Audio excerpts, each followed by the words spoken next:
नमस्कार। स्वागत है आप सबका राजनीति के इस अखाड़े में। मेरा नाम है अजय सीतिया। मित्रों, 80 के दशक में जब हिंदू जागा नहीं था, देश में अलग तरह की राजनीति होती थी। जामा मस्जिद का इमाम कभी इंदिरा गांधी और राजीव गांधी के पक्ष में तो कभी लालू यादव और मुलायम सिंह के पक्ष में फतवे जारी करते थे। हिंदुओं को इस बात की चिंता नहीं थी कि किसी को हराने के लिए मुस्लिम एकजुट होकर के वोट क्यों करता है। सोनिया गांधी ने भी 2004 में जामा मस्जिद से फतवा जारी करवाया था। 2013 में अरविंद केजरीवाल ने अपने पक्ष में फतवा जारी करवा लिया था। फतवों से कांग्रेस जीत जाए या केजरीवाल जीत जाए, हिंदुओं को कोई फर्क नहीं पड़ता था। 2004 से 2014 तक कांग्रेस हिंदू विरोध की राजनीति न करती तो 2014 में देश का हिंदू एकजुट न होता। कम्युनिस्ट प्रभाव वाले विदेशी अखबार भाजपा को हिंदू पार्टी लिखते हैं, शुरू से लिखते हैं, अब भी लिखते हैं। पर भारत के हिंदू भाजपा को अपनी पार्टी नहीं मानते थे। हिंदुओं ने भाजपा को तब अपनी पार्टी मानना शुरू किया जब कांग्रेस ने हिंदुओं को आतंकवादी कहना शुरू किया। हिंदू तब तक शांत था जब तक उसे छेड़ा नहीं गया। 10 साल बाद भारत की राजनीति फिर से 2014 के युग में लौट आई है। यह संदेश महाराष्ट्र से आया है। खुद को हिंदू कहकर कांग्रेस की गोद में बैठने वाले उद्धव ठाकरे को हिंदुओं ने सबक सिखा दिया है। यह संदेश दिल्ली और खासकर बिहार के लिए भी है, जहां अगले साल चुनाव होने वाले हैं। कांग्रेस मुस्लिम और जातिवाद की राजनीति न करती तो हिंदू उसकी यह हालत न करते जो महाराष्ट्र में हुई है। अब बिहार की बारी है। महाराष्ट्र में भाजपा की जीत के दो बड़े कारण हैं। एक योगी का बटोगे तो कटोगे और दूसरा मुस्लिम फतवे। फतवों ने हिंदुओं को एकजुट करने में मदद की। मुस्लिम और जातिवाद की राजनीति कांग्रेस को बैकफायर कर गई। जैसे 1999 में लाल कृष्ण आडवाणी ने और 2014 में मोदी ने हिंदुओं को जगाया, वैसे ही हरियाणा और महाराष्ट्र में योगी आदित्यनाथ ने हिंदुओं को जगाने में महत्वपूर्ण भूमिका निभाई। 1999 में जो कमाल जय श्री राम के नारे ने किया था, वही कमाल अब बटोगे तो कटोगे ने किया है। यह नारा अगले 10 साल तक अपना कमाल दिखाता रहेगा। महाराष्ट्र में हिंदुओं को यह बात समझ में आ गई है कि कांग्रेस जाति जनगणना हिंदुओं के लिए नहीं बल्कि मुसलमानों के लिए करवाना चाहती है। हिंदुओं में जो पिछड़े हैं, दलित, आदिवासी, ओबीसी, उनके पक्ष में कांग्रेस उतना नहीं है जितना मुसलमानों के पक्ष में है। उनके कंधे पर बंदूक रख करके वो मुसलमानों को अपने साथ जोड़े रखना चाहती है, इसलिए उनको आरक्षण देना चाहती है। इसलिए उसने मुसलमानों के फतवों का फातिमा पढ़ दिया। महाराष्ट्र के हिंदुओं ने मुसलमानों के, मौलानाओं के, मुल्लों के फतवों का फातिया पढ़ दिया। इतना ही नहीं, दिल्ली और बिहार के हिंदुओं को भी संदेश दे दिया कि अगले साल वे एकजुट होकर फतवों का फातिया पढ़ें। फातिया इस्लाम में एक जरूरी अंग है और महत्वपूर्ण अंग है। फातिया का अर्थ है खोलने वाला, यानी कुंजी। तो महाराष्ट्र के हिंदुओं ने एकजुट होकर फतवों की काट की कुंजी खोल दी।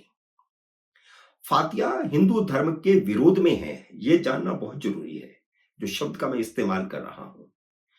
फातिया में जो 7 नुक्ते हैं, उनमें से एक बड़ा नुक्ता है देवी देवताओं की आलोचना।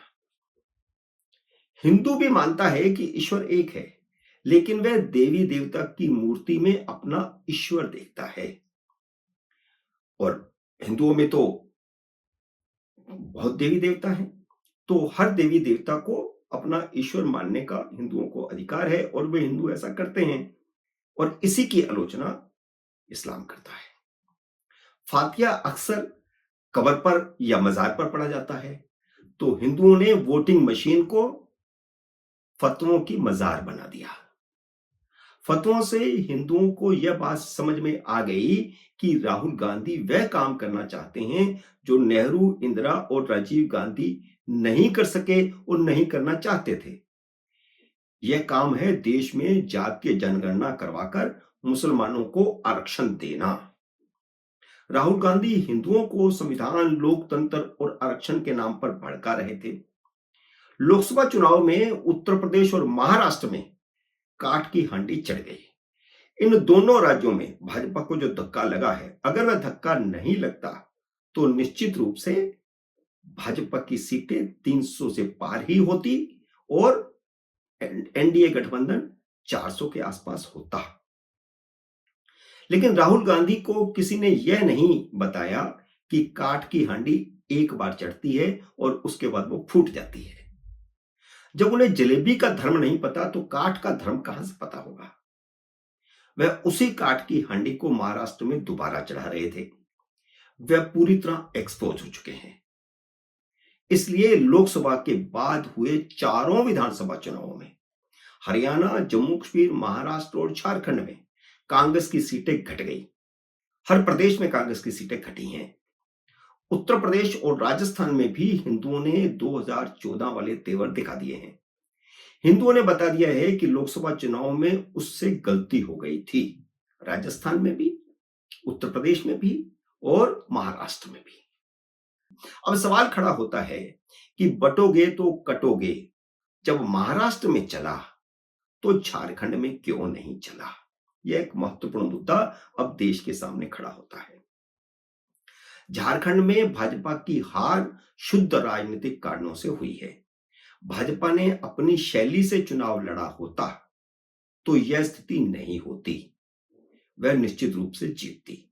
तो शैली में कहां बदलाव आया? तो शैली में बदलाव यह आया कि भाजपा के चुनाव प्रभारी कभी फ्रंट फुट पर नहीं लड़ते, फ्रंट फुट पर खेलते नहीं है, बैक में रह करके रणनीति बनाते हैं और जहां कमी होती है उसको कैसे पूरा करना है उसकी सलाह देते हैं। हेमंत बिस्व शर्मा का काम चुनाव लड़वाना था, लड़ना नहीं था।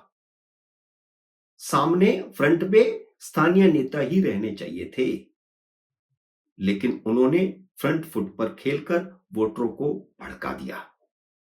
वह ऐसे चुनाव लड़ रहे थे जैसे उन्हें झारखंड का मुख्यमंत्री बनना है। ऊपर से मुस्लिमों की आदिवासियों में घुसपैठ ने उल्टा काम किया और वहां जो मुस्लिम आबादी बड़ी है उन मुसलमानों ने वहां पर जैसे आदिवासी लड़कियों के साथ शादी की है, वे घुल मिल गए हैं और लगातार मुस्लिम विरोध की वजह से वहां पर स्थिति दूसरी हो गई।